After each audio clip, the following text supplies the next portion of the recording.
Hello students, today we started a new chapter in statistics of class 11th, that is organization. In this chapter we discuss about the organization data meaning and the classification and different types of classification. We started the chapter. Now we discuss about the meaning of organization of data. Organization of data होता क्या है? Organization of data refer to the arrangement of figure in such a form that comparison of the mass of similar data may be facilitates and further analysis may be possible. Example classification of data. Organisation से मतलब होता है जो भी हम arrangement करते हैं figures का या फैक्ट्स का किसी फॉर्म में और उसको कंपेयर करते हैं किसी भी मासेस से, तो ये सब हमें कब मिल सकता है? जब हम उसे प्रॉपरली ऑर्गेनाइज करेंगे यानी प्रॉपरली अरेंज करेंगे, तो वो अरेंजमेंट कहलाता है ऑर्गेनाइजेशन ऑफ डेटा. इस ऑर्गेनाइजेशन ऑफ डेटा हम लोग जो करते हैं वो क्लासिफिकेशन के थ्रू करते हैं. तो अब नेक्स्ट मैं आपको बताती हूँ क्लासिफिकेशन ऑफ डेटा क्या होता है. It is a process of grouping data according to their characteristics is known as classification of data.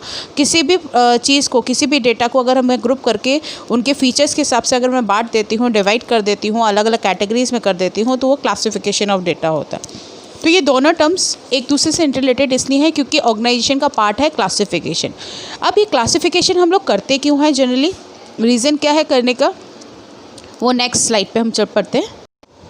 Now we discuss about the objective of classification. हम क्लासिफिकेशन क्यों करते हैं, मोटिव क्या होता है. पहली चीज़, जो कॉम्प्लेक्स डेटा होता है उसे सिंप्लीफाई करने के लिए क्लासिफिकेशन किया जाता है. सेकेंडरी, जो भी हमें चीज़ समझनी होती है, जब हम किसी को बांट देते हैं, डिवाइड कर देते हैं सेम टाइप के डेटाज में, तो हमें बहुत जल्दी समझ में आ जाता है, इसलिए क्लासिफिकेशन किया जाता है. क्लासिफिकेशन के थ्रू हम कंपेरिजन बहुत अच्छे से कर सकते हैं, तो कंपेरिजन के लिए बहुत अच्छा है. दूसरा, हम इससे परफेक्टली एनालाइज कर सकते हैं, इंटरप्रिटेट कर सकते हैं कि क्या चीज़ ज़्यादा है या कम है. वो कब कर पाएंगे, जब हम क्लासीफाई कर देते हैं, किसी चीज़ को अलग कर देते हैं. जैसे कि आपकी क्लास में स्टूडेंट्स पढ़ते हैं, तो उसमें कुछ एवरेज हैं, कुछ उसमें वीक हैं, कुछ उसमें एक्स्ट्रा ऑर्डिनरी है. तो आप उसकी कैटेगरीज अलग अलग कर दोगे तो आपको आइडेंटिफाई करने में बहुत प्रॉब्लम नहीं आएगी कि हमें किसके साथ ज़्यादा मेहनत करनी है. तो वो कब हो पा रहा है, जब क्लासिफिकेशन आपने किया है. लास्ट है arrangement and put the data according to their common characteristics. और जिसको भी हम डिवाइड कर रहे हैं उनके कैरेक्टरिस्टिक्स यानी उनके फीचर्स सेम होने चाहिए, तभी क्लासिफिकेशन अच्छे से हो सकता है. तो ये इसके ऑब्जेक्टिव है क्लासिफिकेशन के. क्लासिफिकेशंस के जो कैरेक्टरिस्टिक्स हैं या ऑब्जेक्टिव्स हैं ऑलमोस्ट सेम ही होती है. अब वो क्लासिफिकेशन कौन कौन से होते हैं, टाइप्स क्या है क्लासिफिकेशन के, तो हम पढ़ते हैं क्लासिफिकेशन किन बेसिस पे किया जाता है. First is geographical classification, second chronological, third qualitative, next quantitative and the last is alphabetically. तो ये 5 क्लासिफिकेशन के टाइप्स हैं जो आपको यहाँ पे दिखाई दे रहे हैं. इसको वन बाय वन हम लोग स्टेप्स में पढ़ेंगे किस तरीके के क्लासिफिकेशन होते हैं, इनको क्यों बोला जाता है जोग्राफिकल, क्यों क्रोनोलॉजिकल बोलते हैं, क्यों क्वालिटेटिव बोलते हैं, क्यों क्वांटिटेटिव बोलते हैं, क्यों अल्फ़ाबेटिकली बोलते हैं. तो नेक्स्ट स्लाइड से हम स्टार्ट करते हैं one by one discussion. Now first one is geographical और spatial classification. When the data classified according to the geographical location or region like states, cities, regions, zones, areas, it is called geographical classification. कोई भी data अगर classify किया जाता है area wise, states wise, cities wise, regions wise या zones wise, वो कहलाता है जोग्राफिकल क्लासिफिकेशन. एग्जाम्पल, अगर मुझे फ्रूट ग्रेन्स पता करने हैं इंडिया के अंदर, तो मैंने उसको स्टेट प्रेजेंट किया. एक आपको टेबल दिखाई दे रही है स्टेट वाइज, आंध्र प्रदेश में इतना है, बिहार में इतना, कर्नाटका में इतना, पंजाब में इतना, उत्तर प्रदेश में इतना. तो ये सब क्या है, जोग्राफिकली एरिया हम क्लासीफाई कर लिया हमने, यानी डिवाइड कर दिया एरिया वाइज हमने स्टेट्स वगैरह के सब के. तो ये चीज़ हमें बताती है geographical classification. Next second one is chronological classification. When data are observed over a period of time, the type of classification is known as chronological classification.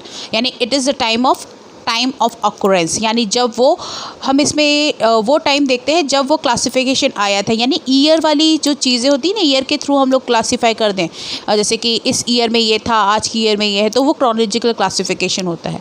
तो जनरली ऐसे में नेशनल इनकम हुआ, annual output of wheat, monthly expenditure of a household, daily consumption, milk extra, इन सब चीज़ों के लिए हम क्रोनोलॉजिकल क्लासिफिकेशन का यूज़ करते हैं. जैसे कि इसमें लिया हुआ है ईयर में बताया गया, पॉपुलेशन बताई है इंडिया की 1941 में इतनी थी, 1951 में इतनी, 1961 में इतनी, 1971 में इतनी, 1981 में. तो ये क्लासिफिकेशन क्रोनोलॉजिकल है जो हम ईयर वाइज करते हैं. Now third is alphabetically classification. In this, the data is arranged according to the alphabetically order. It is called alphabetical classification.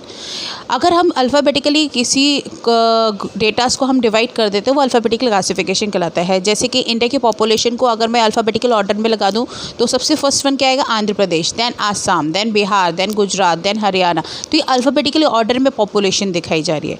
तो जो भी हम ABCD से जैसे अटेंडेंस आप लोगों की होती है क्लासरूम में, तो वो किस में अल्फ़ाबेटिकली ऑर्डर में होती है, तो वो अल्फ़ाबेटिकली क्लासिफिकेशन होता है जो हम अल्फ़ाबेट्स से करते हैं। Now fourth one is qualitative classification. We may first divide the population into males and females on the basis of the attribute, यानी sex. Each of this class may be further subdivided into literate and the illiterate. On the basis of attribute, literacy further classified can be made on the basis of same other attributes, say employment. See, qualitative classification generally मैं आपको यहाँ पे पता ही नहीं, लेकिन बता देती हूँ। दो तरीके के होते हैं, एक तो सिंपल होता है, एक मैनीफोल्ड होता है।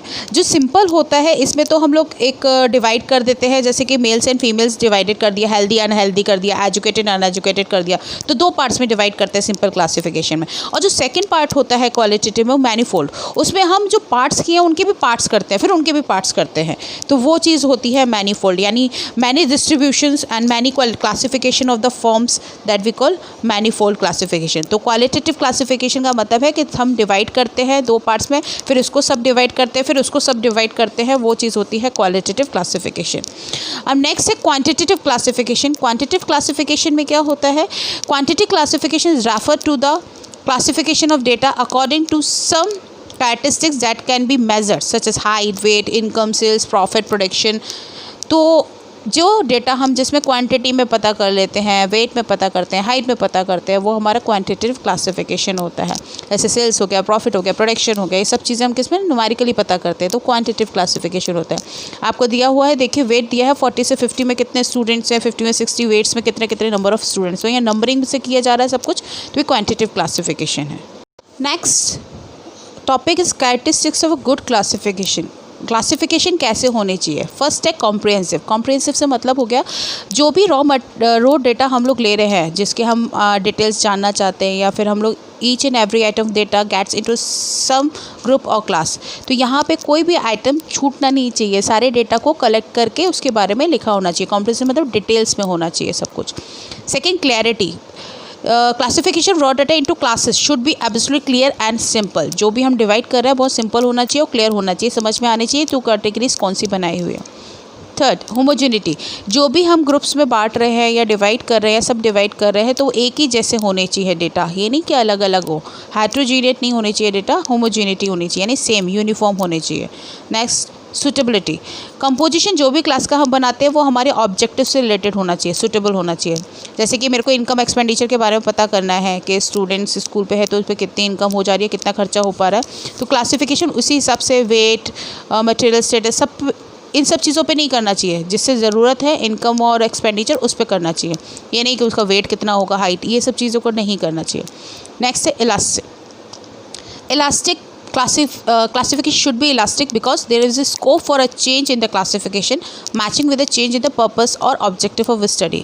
आपको सबका अप्लाई, इलास्टिक का मतलब होता है चेंज, तो क्लासिफिकेशन चेंज हो सकते हैं, जो भी हम लोग जिसके साथ हमारे पर्पस के साथ चेंज हो सकता है, जो भी हमारा ऑब्जेक्टिव है उसके साथ चेंज हो सकता है, तो ये कैरेक्टरिस्टिक्स हैं गुड क्लासिफिकेशन की। If you have any doubt students, please ask in यापी। Thank you so much.